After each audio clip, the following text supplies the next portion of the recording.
मुश्किल है ना। क्या आपकी वॉशिंग मशीन कपड़े साफ करते करते उसमें नए दाग लगा देती है? नमस्कार, मेरा नाम है सुनील कुशवाहा। मैं बेस्ट टाइम कंसल्टिंग इंटरनेशनल का ओनर हूँ। पिछले लगभग 6 सालों में इंडिया भर में हमारे यूज्ड होम अप्लाइंसेस के व्यापार में अक्सर कस्टमर्स को मैंने अप्लाइंसेस की मेंटेनेंस से जूझते हुए देखा है। इससे उनके अप्लाइंसेस जल्दी ख़राब हो जाते हैं और उन्हें एक्सचेंज या स्क्रैप में सेल करना पड़ता है। और अप्लाइंसेस अपनी उम्र से पहले ही घर से निकाल दिए जाते हैं। खास वजह होती है अंदर की सफाई। जो सामने से दिख नहीं रहा उसे साफ कैसे करूं? इसलिए इसके लिए एक पावरफुल और सिंपल तरीका मैं आज आपको बताता हूं। पहला प्रिकॉशन, किसी भी मशीन के कवर या कैबिनेट को किसी एक्सपर्ट से ही खुलवाएं। खुद से एक्सपेरिमेंट्स करने से बचें। कपड़ों से निकलने वाली गंदगी वॉशिंग टब या ड्रायर से निकलने वाले रास्ते में डिपॉजिट होती रहती है। जी हाँ, इसमें ड्रायर से निकलने वाला पानी भी, जिसमें नेचुरल रूप से सॉल्ट्स होते हैं, वहाँ चिपकते रहते हैं। इनकी वजह से कई इश्यूज हो सकते हैं। आपके कपड़े वॉश साइकिल के बाद भी साफ़ नहीं दिखते हैं, स्पॉट्स रह जाते हैं, मशीन स्लो चल रही है, आउटलेट पाइप से पानी बहुत ही स्लो निकलता है, कपड़े धोने में टाइम बढ़ गया है। और इस तरह के कई प्रॉब्लम्स सिर्फ एक सिंपल सफाई से सुलझाए जा सकते हैं। टब की सफाई के लिए एक क्लीनर आता है। यह आपको छोटी टिकिया के रूप में या पाउडर के लिक्विड के रूप में भी मिल सकता है। इसे आप किसी भी होम अप्लायंसेस की शॉप से या स्पेयर पार्ट्स या सर्विस सेंटर से ले सकते हैं। ये किसी ऑनलाइन प्लेटफॉर्म से भी मंगा सकते हैं। इस क्लीनिंग आइटम के पैक पर इसको इस्तेमाल करने के इंस्ट्रक्शन साफ साफ लिखे रहते हैं।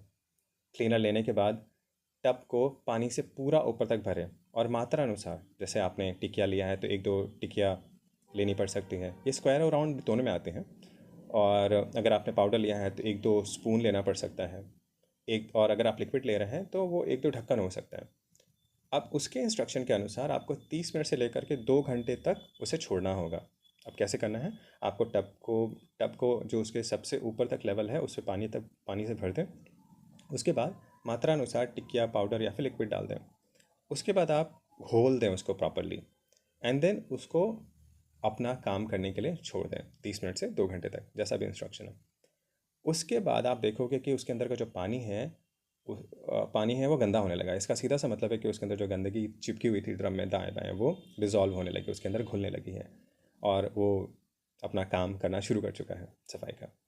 ये होने के बाद आप देखें कि उसको नॉर्मल मोड में फिर ऑन कर दें। ठीक है, अब ये 30 से 40 मिनट का भी साइकिल हो सकता है, मतलब सिंगल वॉश साइकिल 30 से 40 मिनट तक उसको ऑन कर दें। ठीक है, जब उसका पानी निकलेगा तो आप खुद हैरान रह जाएंगे कि इतनी गंदगी, आप भी सरप्राइज होंगे। ज़्यादातर गंदगी इस सिंपल तरीके से निकल जाएगी और आपके कपड़े फिर साफ धुलना शुरू हो जाएंगे। अगर समय ज़्यादा लग रहा है तो वो भी कम हो सकता है। इस क्लीनिंग का कॉस्ट आपको 25 से 50 रुपये तक आ सकता है। कुछ अगर आप महंगा लिक्विडेड पाउडर ले रहे हैं तो हो सकता है थोड़ा सा कॉस्ट बढ़े। बट इसके बाद भी अगर इशू मेंटेन रहता है तो इसका मतलब है कि ड्रम के आसपास काफ़ी गंदगी जमा हो गई है और उसकी क्लीनिंग के लिए प्लीज़ टेक्नीशियन को बुलाएं। क्योंकि अंदर की सफाई अब नहीं की गई तो मोटर या ड्रम भी चेंज करवाना पड़ सकता है, जिसका कॉस्ट कुछ हज़ार रुपये तक आ सकता है। सफाई की ये सरल प्रक्रिया नॉर्मली 30 से 90 दिन में एक बार कर लेनी चाहिए। आपकी वॉशिंग मशीन उसकी ज़िंदगी बढ़ाने के लिए दिल से शुक्रिया करेगी। सबकी वॉशिंग मशीन लंबे समय तक चले, इसके लिए इस जानकारी को अपने सर्कल में आप शेयर कर सकते हैं। जल्द मिलते हैं नेक्स्ट वीडियो में। बहुत शुक्रिया।